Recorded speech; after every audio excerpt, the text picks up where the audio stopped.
but now you can't see because pages are the same. So let's go home, let's go to education, home.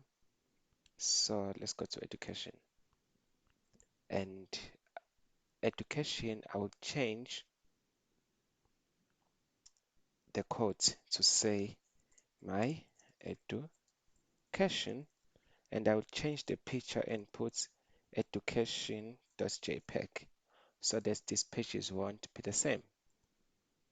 So now here you can put the information about your education history. So I can just say my education history. Okay. And then here you can put whatever you want to put. And then if you want to go to your CV, you can just click here and go to your CV. So this is the page that they want you to create. Let's go ahead and see what are the other questions. The other questions say each include a navigation bar on the side that lists 4 things that you would like to share about yourself. Each link should lead to a different page. So we already did that, right? Each of the 4 describing pages should include 2 paragraphs and photos. So here, let's say we want to include a paragraph. So we can just remove all these things, right? And say P. And then we can still add a dummy text. And then you can add more photos if you want. Same way, because if you want to take this photo and add it here, you can also do that.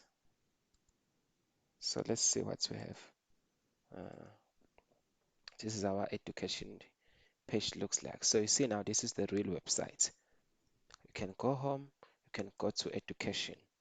And it is very important that your navigation is the same for all the pages so that you can be able to navigate. Just imagine if here maybe you do not have home.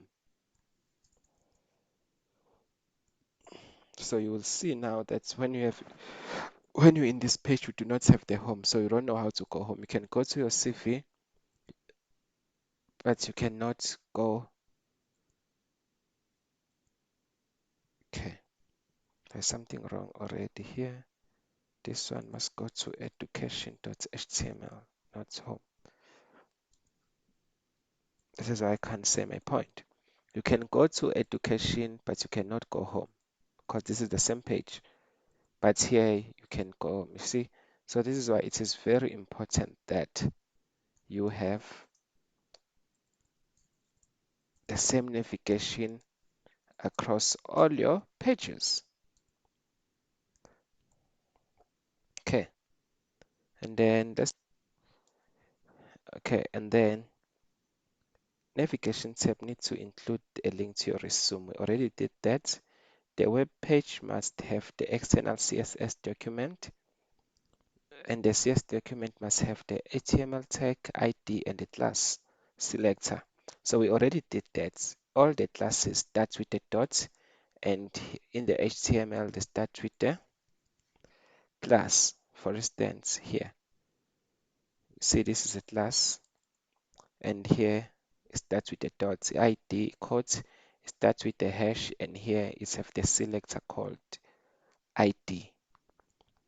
And then the last thing we're gonna do, we are going to have the external CSS. Right now we're having the internal because everything is in one file. So in the next video, we're going to talk about external CSS.